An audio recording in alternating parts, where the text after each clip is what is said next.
ये है talks news network और आप देख रहे हैं पॉलिटॉक्स, राजनीति का कच्चा चिट्ठा।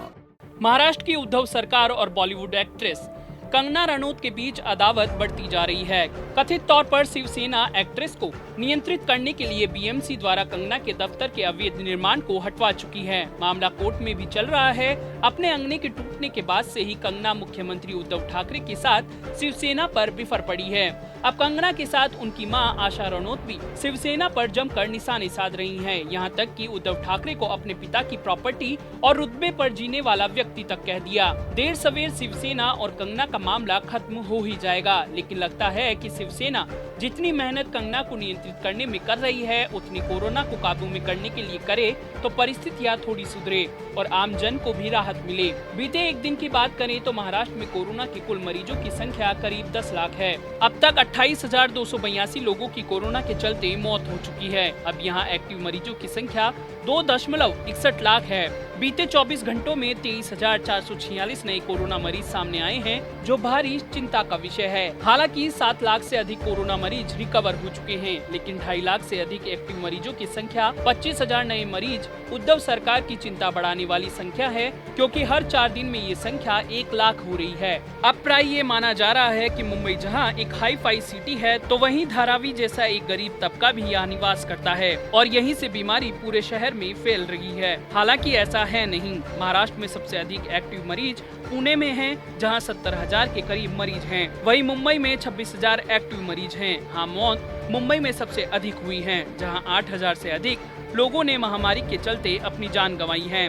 थाने में भी 28,000 से अधिक एक्टिव मरीज मौजूद हैं। महाराष्ट्र में कोरोना की स्थितियां किसी से भी छुपी हुई नहीं है। इसके बावजूद उद्धव सरकार कोरोना की जगह कंगना के मसले में उलझी हुई है। कंगना और शिवसेना में तुलना तो नहीं की जाए तो बेहतर है। एक तरफ मुंबई की एक अदाकारा है तो दूसरी तरफ पूरे प्रदेश की सरकार शिवसेना। ऐसे में दोनों की तुलना तो वाजिब नहीं, लेकिन जिस तरह कंगना की बयानबाजी के बाद शिवसेना के बड़े नेता भी बयानबाजी की जंग में उतर आए, उसके तुरंत बाद बीएमसी की कार्रवाई, फिर शहर भर में कंगना के समर्थकों का प्रदर्शन और उससे भी कहीं ज्यादा सोशल मीडिया पर शिवसेना व मुख्यमंत्री उद्धव ठाकरे के खिलाफ चल रहे कैंपेन कहीं न कहीं महाविकास आघाड़ी सरकार का ध्यान भटकाने की कोशिश कर रहे हैं। अब तो धीरे धीरे ये भी बात सामने आती जा रही है कि पार्टी विशेष के लिए कंगना को मोहरा बनाया जा रहा है।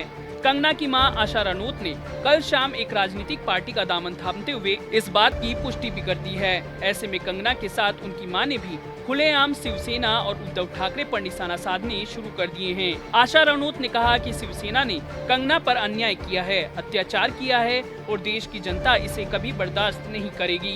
कंगना की मां ने ये भी कहा कि ये शिवसेना बाला साहब ठाकरे की शिवसेना नहीं है, बल्कि ये तो डरपोक और कायर शिवसेना है। कंगना ने 15 साल की अथाह मेहनत से पैसा जोड़कर दफ्तर बनाया था, लेकिन इन्होंने तोड़ दिया। उन्होंने उद्धव ठाकरे की ओर इशारा करते हुए कहा कि इनके पास माँ बाप की प्रॉपर्टी है, जिसके ऊपर वो इतना घमंड कर रहे हैं और दूसरों पर अत्याचार कर रहे हैं। इधर प्रदेश में एक दिन में 23,000 से अधिक कोरोना मरीज आ रहे हैं, जिस पर किसी का ध्यान नहीं।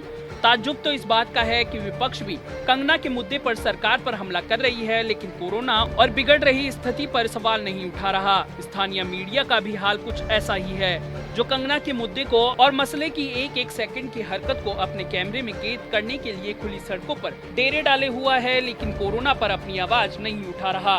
पॉलिटॉक्स तो यही अपील कर सकता है कि मुख्यमंत्री उद्धव ठाकरे और शिवसेना कंगना का पंगा छोड़ कोरोना पर अपना ध्यान केंद्रित करे, ताकि स्थितियां काबू में आए। कंगना तो देर सवेर शांत हो ही जाएगी, लेकिन अगर कोरोना पर काबू न पाया गया तो स्थितियां बिगड़ती जाएंगी और सरकार पर सवाल उठते जाएंगे। ऐसे में कंगना का अंगना छोड़ कोरोना नियंत्रण पर ध्यान दिया जाए तो न केवल आम जन में सरकार के प्रति छवि बदलेगी, विपक्ष के पास एक बिंदु बोलने के लिए कम हो जाएगा। पॉलिटॉक्स ब्यूरो, महाराष्ट्र। ये है टॉक्स न्यूज नेटवर्क और आप देख रहे हैं पॉलिटॉक्स, राजनीति का कच्चा चिट्ठा।